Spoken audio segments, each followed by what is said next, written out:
मैंने जैसा आपको उस दिन बोला ना, मशीन खरीदना कोई बड़ी बात नहीं है, लेकिन उसके बाद में आप उस पर टॉवल मत सुखाओ, उसको खोलो, उसको यूज करो। तो फहमी आपी, आपने इस कोकन सॉरी हमारे व्यूवर्स को मैं बताना चाहूँगी कि गोदड़ी एक जहाँ हर सॉरी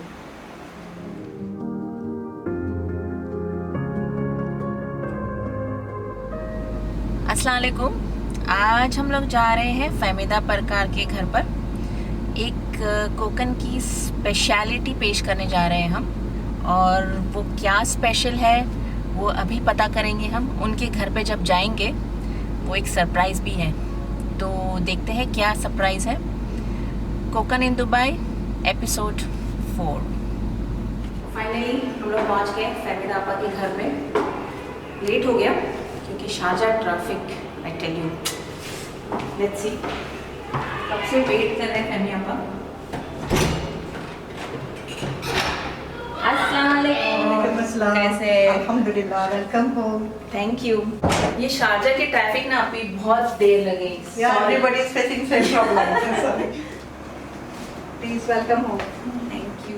मुझे बहुत खुशी हुई जब मुझे पता चला कि फहमीदा आपा ने यहाँ पे दुबई में कोकन की ट्रेडिशन को जिंदा रखा। आप गोदरी, ये जो हमारे कोकन की एक क्या कहते हैं उसे, एक आप शान कहिए। हाँ, शान कह बिल्कुल सकते हैं। बिल्कुल। Yes. कोकन की एक शान आपने यहाँ पे दुबई में उसको जिंदा रखा, और आप यहाँ पे घर पर बनाती है जी। तो मैं अपने व्यूवर्स को बताना चाहूँगी कि गोदरी इज सिमिलर टू क्विल्ट, रजाई जिसे कहते हैं, लेकिन उसमें थोड़ा सा फ़र्क है जो फहमी आपा हमें बताएंगी कि क्या फ़र्क है। एक्चुअली रजाई वो चीज़ होती है जिसमें कपास भर के उसको फिल किया जाता है, उसके बाद में उसको स्टिच किया जाता है, उसको रजाई बोलते हैं। और गोदरी वो चीज़ होती है जिसमें पहले के ज़माने में औरतें अपने वक्त को गुजारने के लिए जो क्विल्ट कवर होते थे वो भी अपने हाथों से बनाते थे। उसके अंदर जो कपड़े वो लोग फिल करते थे वो भी उन्हीं के पुराने, जैसे उन लोग जो पहले साड़ियाँ पहनते थे प्योर कॉटन की, और मलमल की जो साड़ियाँ पहनते थे, या तो आप कह सकती हैं कि जो पुराने लुंगियाँ होती हैं, वो जो गांव में कोकन के गांव में जो होता है जी, तो लुंगियाँ पहनते हैं। हाँ, लुंगियाँ पहनते हैं। तो उसको कैसे यूटिलाइज करते थे पहले की कोकनी की औरतें अपने वक्त को, कि वो सब चीज़ को, वो पुराने जो कॉटन के कपड़े होते थे वो गोदरी के अंदर फिल करते थे, उसके बाद में क्विल्ट कवर बनाया जाता था। और वो जिस मेहनत से बनाते थे ना, आज अल्हम्दुलिल्लाह मुझे बहुत खुशी इस बात की कि कोकनी औरतों ने उसको कंटिन्यू किया है, माशाल्लाह उस ट्रेडिशन को आज तक जिंदा रखा। फहमी आपा, आप दुबई में कब से हैं और आपको ये शौक कब से स्टिचिंग का, और स्पेशली ये गोदड़ी स्टिचिंग का, आप कोकन से यहाँ पे कैसे लेकर आई? सबीना, मैं यहाँ पर माशाल्लाह 16 साल से हूँ, और मुझे बहुत खुशी और फ़ख्र महसूस हो रहा है कि स्टिचिंग में मुझे इंटरेस्ट बचपन से था। बचपन से इसके लिए बिकॉज मैंने हमेशा अपनी माँ को लेवट और गुदुल्ले हाथों से सिलते हुए देखे। मुझे खुशी भी होती थी कि उनके अंदर इतना अच्छा टैलेंट है, लेकिन मुझे तकलीफ इस बात की होती थी क्योंकि वो सारा सब अपने हाथों से स्टिच किया करती थी, क्योंकि उनको मशीन चलाने नहीं आती थी। तो लेकिन मैंने एक चीज़ देखी कि ये चीज़ जो मेरी माँ बना रही है टुकड़े टुकड़े जोड़ के, उसे क्या कहते हैं? अभी आप कुछ कह रही थी, लेवट शायद कहते उसको हैं। लेवट बोलते हैं। तो अपने पास आपने शायद हाँ, पहले ये से सब जो थोड़ा है ये सा, मैंने बना के रखा है। तो लेवट मतलब जो स्टार्टिंग का जो जी, आप जो जब बचे हुए टुकड़े रहते बचे हुए हैं, टुकड़े रहते हैं, जो उसको जोड़ के जब वो चीज़ बनती है तो वो लेवट कहलाती है। बट उसके अंदर एक चीज़ है कि आपका दिमाग जो है ज्योमेट्रिकल होना चाहिए, तब जाके वो चीज़ एक खूबसूरत डिज़ाइन की शक्ल में आपके सामने आती है और वो लेवट कहलाता है। थोड़ा सा क्रिएटिविटी होनी चाहिए। Yes. ऐसा नहीं कि आपने कोई भी टुकड़ा कहाँ पर भी जोड़ दिया और वो लेवट बन गया, नहीं। लेवट उस वक्त खूबसूरत कहलाता है जब आपका दिमाग थोड़ा क्रिएटिव हो एंड स्पेशली ज्योमेट्रिकल हो, क्योंकि वो ज्योमेट्रिकल डिज़ाइन आपके माइंड में बन के एक लेवट की शक्ल इख्तियार करता है, तब वो खूबसूरती आती है। तो व्यूअर्स को हम दिखाना चाहेंगे कि लेवट किसे कहते हैं, और फहमी आपा ने यहाँ पे कुछ सैंपल्स बनाए हुए हैं हमारे लिए खास। ये सॉरी, तो ये सैंपल है लेवट का। फहमी आपा, ये छोटा है, हाँ। इसका भी कुछ आप कह रही थी। हाँ, ये जो है, ये साइज जो आपके हाथ में है, इसको गोदुल्ला बोला जाता है। ये खासकर छोटे बच्चे के लिए होता है। अच्छा। जैसे कि जस्ट न्यूबॉर्न है, हाँ। या तो 1 से 2 साल के बच्चे के लिए है। जैसे औरतें हमारे गांव में जब प्रेग्नेंट हो जाती है तो दादी नानी पहले से ही उसकी तैयारियां शुरू कर देते हैं। तो इसमें 3 साइज बनते हैं। एक स्मॉल है जो न्यूबॉर्न के लिए होता है, एक मीडियम साइज जो 10 से 11 साल के बच्चों के लिए होता है। वहाँ से वो चीज गोदरी कहलाना शुरू होती है। अच्छा। और एक बड़ी साइज की जो जैसे बेड की साइज की जो बनती है उसको गोदरी एडल्ट्स के लिए होते हैं, वो गोदरी कहलाती है। लेकिन जो बच्चों के लिए बनता है उसको गोदुल्ला कहा जाता है। Konkani tradition 2 side. इसमें आप फिलिंग करते हैं जी। तो फिलिंग के लिए यहाँ पे मैं बताना चाहूंगी कि हमारे घरों में जो बचे हुए पुरानी साड़ियाँ होती थी, औरतें पहनती थी गांव में ज्यादातर दुपट्टे कॉटन के मलमल के स्पेशल जी। तो वो उसकी फिलिंग्स की जाती है। तो ये इसमें हम लोग भर कर फिर सील करके जी इसको हाथ से स्टिच किया जाता है। अच्छा। और उसके बाद में फिर ये गोदरी की शक्ल तैयार करती है। It's like that. ओके, तो ये एक सैंपल है, देखिए बहुत खूबसूरत बनाया हुआ है। अभी ये स्टार्टिंग प्रोसेस है, फर्स्ट स्टेप है जी, फर्स्ट स्टेप। और इतना अच्छा डिजाइन बनाया हुआ है इन्होंने। यहाँ पे ये एक है, ये वाला एक और है, बहुत ही अट्रैक्टिव कलर्स है। तो ये रेडी पीस है जी, आपी ने ऑलरेडी बनाया हुआ है जी। तो आप देख सकते हैं कि ये गोदुल्ला छोटी बेबी के लिए यस, ये रेडी है। उन्होंने खुद अपने हाथों से बनाया हुआ है, बहुत खूबसूरत लग रहा है, डिजाइन भी बहुत अच्छी लग रही है और बहुत वार्म भी है ना। क्योंकि मैं हमेशा इस बात का ख्याल रखती हूँ कि जो चीज़ आप बना रही हैं हमेशा आप उसमें कॉटन, प्योर कॉटन इस्तेमाल करें। क्योंकि अक्सर ऐसा होता है जब आप कोई चीप क्वालिटी का कपड़ा यूज करती हैं तो उसमें से कलर निकलता है, तो फिर इतनी मेहनत करने का क्या फायदा। बहुत कलर फैल जाता है, वो खराब हो जाता है। दूसरी बात, इस बात का ध्यान रखें कि जितना ये चीज आप प्योर कॉटन इस्तेमाल करेंगे आपको नींद भी उतनी अच्छी ही आएगी, ठंडी नींद आती है। जो भी ये चीजें घरों में बनाता है तो मैं उनसे एक पर्सनल रिक्वेस्ट करूंगी कि प्लीज अच्छा कपड़ा इस्तेमाल करें और प्योर कॉटन इस्तेमाल करें ताकि उसके ऊपर हमको नींद भी अच्छी आ सके, जो कि अब अभी बहुत जरूरी है। बिल्कुल सही। मुझे ये भी बहुत अच्छी लग रही है, बहुत प्यारी बनाई हुई है। इसमें बहुत मेहनत है, बहुत कटिंग की बहुत मेहनत है। बहुत कटिंग से ज्यादा मैं समझती हूँ कि ये जब आप स्टिचिंग के लिए शुरुआत करते हैं ना तो सबसे पहले इस बात को हमको उसको ध्यान में रखना पड़ता है कि इसका कॉर्नर टू कॉर्नर मिलना चाहिए। क्योंकि जब कॉर्नर नहीं मिलते हैं ना तो आप कितनी भी अच्छी सिलाई करो उसमें वो खूबसूरती नहीं आती है। तो कटिंग तो मेन इम्पॉर्टेंट चीज़ है उसके अंदर, लेकिन मेन इसमें स्टिचिंग भी है। क्योंकि जब आप स्टिच करते हैं अगर सफाई से करते हैं तो ही उसके अंदर वो खूबसूरती आती है, अदरवाइज उतनी मेहनत करने का कोई फायदा नहीं होता है। मुझे इस बात पे एक वाकया याद आ गया जी। मैं बचपन में जब गांव में जाती थी तब शादियों का सीजन रहता था, मई की छुट्टी में जाते थे तो शादियों का सीजन रहता था तो तब औरतें बनाते हुए बैठती थी हमारी गांव की। तो एक दफ़ा मैं किसी के घर पर गई थी तो वहाँ पे वो औरतें गोदड़ियाँ स्टिच कर रही थी जी। तो छोटी लड़कियां थी, उनको सिखाया भी जा रहा था कि इस तरह से बनाते हैं और ये सब। तो उसमें जैसे आपने कहा कि वो कॉर्नर्स मिलने चाहिए तो उसमें एक डिजाइन थी जहाँ पे वो ऐसे पहाड़ जैसे बनाते थे ना डिजाइन, तो वो बन रही थी। तो ये आंटी आए जो सिखा रही थी, उन्होंने बहुत डांटा क्योंकि उसके पहाड़ से पहाड़ नहीं मिल रहे थे। तो उन्होंने कहा कि डोंगराशी डोंगर नहीं मिलता। That was मतलब वो चीज मुझे याद आ गई अभी जब आपने ये कहा। क्योंकि मैं वही कहना चाह रही हूँ आपसे कि कटिंग करना मेन बात नहीं है, कटिंग तो वो हो जाती है, लेकिन मेन खूबसूरती इसके अंदर है जब आप इसकी सिलाई करते हैं, जब आप स्टिच करते हैं तो जब आपकी स्टिचिंग सही होगी तभी वो खूबसूरती आएगी। क्योंकि ये वो आर्ट है, बिलीव मी, ये वो आर्ट है, ये वो क्रिएशन है कि माशाल्लाह अगर आप चाहे ना तो कम वक्त में बहुत ज़्यादा कुछ अपने बिजनेस को एक्सपांड कर सकते हैं। बट बशर्त ये कि आप में शौक होना चाहिए। आप भले से थोड़ा सा काम करें बट दिल से करें और उसके अंदर वो खूबसूरती, वो सफाई लेके आए, तभी जाके वो उसके अंदर वो खूबसूरती आ सकती है इंशाल्लाह। मुझे यहाँ पे कुछ बड़ी वाली भी गोदड़ी नजर आ रही है जी, तो मैं ये निकाल लेती हूँ। ये देखिए, this is huge. This is called godri. हाँ, ये एडल्ट्स के लिए, ये एडल्ट्स के लिए होती है। आप देख सकती है, देखिए इसमें कितना बारीकी का काम है। ये मतलब हर कलर को जोड़ना, उसमें हाँ, डिजाइन देना सही ये बात है। बहुत ही ज्यादा मेहनत वाला काम है। और मैं समझती हूँ हमको उन लेडीज को भी सैल्यूट करना चाहिए जो इतनी बड़ी गोदरी हाथ से सीते हैं। हाथ से सीती है। हाथ उसमें से कितने सीते हैं। दिन लगते होंगे ये बड़ी गोदड़ी सीने के लिए? पहले देखो ऐसा होता था सबीना के पहले एक ही सिलाई होती थी, बारीक धागा होता था। अभी ड्यू टू तो अभी जो फिलहाल जो सिचुएशन है तो लोगों ने उसके अंदर कैटेगरीज बना दी। पहले अच्छा। सिर्फ गोदरी की सिलाई होती थी और वो लोग उसका चार्ज करते थे सपोज 2500 रुपया, 3000 रुपया। लेकिन They have started, so इनके लिए एक सोर्स ऑफ इनकम हो गई है क्या? लेकिन ये अभी बना के सेल करते हैं जी, इन्होंने। लेकिन अभी ऐसा हो गया कि हालात ऐसे हो गए कि हर कोई वो एफर्ट नहीं कर सकता है, तो वो धागे में कैटेगरी आ गई है।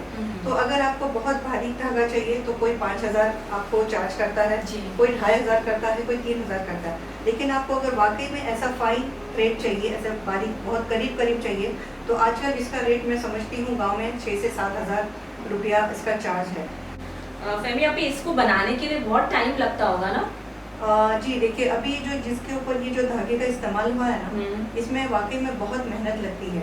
तो पहले के ज़माने में चूंकि औरतों के पास एक कुकिंग के अलावा कोई और सोर्स नहीं था अपना वक्त गुजारने का, तो 2-3 औरतें साथ में मिलकर इसके ऊपर बैठ के एक साथ में स्टिचिंग करती थी। मैंने देखा था कि मतलब कोई एक तरफ का सी रहा है तो कोई दूसरी तरफ का सी रहा है। तो उस हिसाब से एक हफ्ते में ये गोदरी 1 से 2 हफ्ते में तकरीबन अगर कंटिन्यू बैठता है तो रेडी हो जाती थी। मिनिमम मैक्सिमम 10 दिन लग जाते हैं और उसमें गोदरी कंप्लीट हो जाती है। ये एक गोदड़ी बनी हुई है जी, ये खास तौर पे बेटियों को शादियों में दी जाती है जी, दहेज के तौर पे, है ना?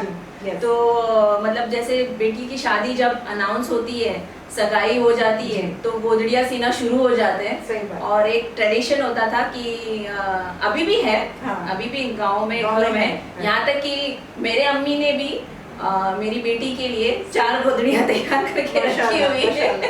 तो शादियों के लिए खास तौर पे अलग डिजाइन बनाया जाता था। हाँ, जोड़े के लिए। बिल्कुल सही। और एक चीज पे ये भी नोटिस करिए माशाल्लाह, अभी का जो जनरेशन है ये लोग माशाल्लाह बहुत ज्यादा नई नई डिजाइन गोदरी में लेकर आ रहे हैं, जिसकी मुझे सबसे ज्यादा खुशी है कि पहले के लोगों के पास इतनी आइडियाज नहीं थी, इतना उनका माइंड क्रिएटिव नहीं था, रियली सॉरी टू से। बट अभी का जनरेशन बहुत अच्छी डिजाइन, जैसे कि ये आप देख रहे हैं, ये हार्ट शेप, ये आपको हार्ट शेप नजर आ रहा है, लेकिन ये बनाना इतना आसान नहीं है। ये रेड कपड़ा अलग है, ये कट अलग किया हुआ है, ब्लैक कलर की पाइपिंग अलग से लगाई हुई है। ये आपको दिखने में हार्ड शेप लग रहा है, बट मैं आपको बता सकती हूँ कि इसमें बनाने में कितनी मेहनत लगी है माशाल्लाह। जी जी। और ये देखिए मतलब इसमें जो कलर्स यूज किए हुए हैं, इट्स वेरी अट्रैक्टिव, बहुत अच्छे लग रहे हैं, बहुत प्यारे से और बहुत सफाई से ये और ये शादियों में ऐसे स्पेशल डिजाइन्स बनाकर बेटियों को दिया जाता था, जैसे 3 गोदड़ी या 6-7 गोदड़ी, ऑड नंबर्स के होते थे।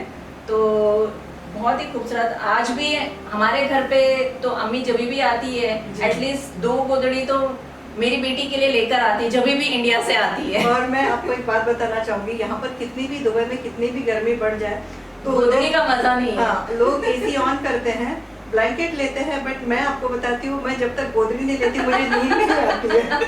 आई वांट गोदड़ी, मैं गोदड़ी के ऊपर ब्लैंकेट लेती हूँ। फैमी अपनी ये गोदड़ी बनाने का जो शौक है, आप कह रही थी कि बचपन से है। स्टिचिंग का जी। तो आप जब दुबई में आई तो आपने गोदड़ी अपने साथ जब लेकर आई तो आपको एक थोड़ा सा वो अंदर एक बात आई होगी कि क्यों ना मैं भी गोदड़ी बनाना यहाँ पे स्टार्ट करूँ? जी जरूर, बिल्कुल सही। क्योंकि मैं समझती हूँ कि हर इंसान कितना भी बूढ़ा हो जाए, हर इंसान में एक शौक रहना चाहिए, और ये शौक है जो इंसान को जिंदा रखता है। बिल्कुल। तो जैसे आपने इस ट्रेडिशन को दुबई में जिंदा रखा। अल्हम्दुलिल्लाह, अल्हम्दुलिल्लाह। और मैं आपको एक बात पहले बताना चाहूँगी कि मैंने टेलरिंग में डिप्लोमा किया है माशाल्लाह, one of Bombay best polytechnic, जो कि बॉम्बे बीटी पे है, वहाँ से मैंने डिप्लोमा किया। और मुझे बहुत खुशी इस बात को कि मैंने अपने शौक को यहाँ पर भी आने के बाद मरने नहीं दिया, मैंने उसको जिंदा रखा अल्हम्दुलिल्लाह। लेकिन अभी मेरे सामने ये सवाल था कि मैं अपने शौक को पूरा कैसे करूँ। तो सबसे पहले मैंने बेडशीट से स्टार्ट किया। मैंने स्टार्टिंग में बेडशीट्स बनाना शुरू की, और मैं मार्केट से जाके मटेरियल लेती थी, और लोगों को मेरी बनाई हुई बेडशीट बहुत पसंद आती थी। लोग सिर्फ मुझे साइज़ बताते हैं, क्वीन साइज़ और किंग साइज़। वो होने के बाद में जब उसके टुकड़े बचने लगे तो फिर मैंने सोचा कि इन टुकड़ों का मैं क्या करूं। और चूंकि मैं पहले से ही बहुत बेचैन थी ये सब चीज़ों को कैसे मैं यूटिलाइज करूँ, कैसे अपने शौक को पूरा करूँ और कैसे इन चीज़ों को मैं लोगों के सामने लेकर आऊँ। तो बेडशीट बनाने के बाद में जो कपड़ा बच जाता था उसको मैंने लेवट में कन्वर्ट करके उसको पूरा किया। तो वहाँ से आपको ये आइडिया आ गया कि yes. इसको क्यों ना हमारे कोकन की चीजों को यहाँ पे लेकर आके बिल्कुल उसको बिल्कुल बेडशीट्स आपने कहा जैसे आप बनाती थी तो उसके बचे हुए टुकड़े से फिर आपको फिर वो आइडिया आया कि क्यों ना मैं इसको गोदड़ी में कन्वर्ट कर दूँ। क्योंकि जब बेडशीट बनाने के बाद में जो टुकड़े बचते थे तो बहुत सारे कलरफुल जैसे कि फ्लोरल है, ज्योमेट्रिकल है, तो वो काफ़ी टुकड़े मेरे पास जमा हो गए थे। तो सबसे पहले मैंने डोरमेट बनाया।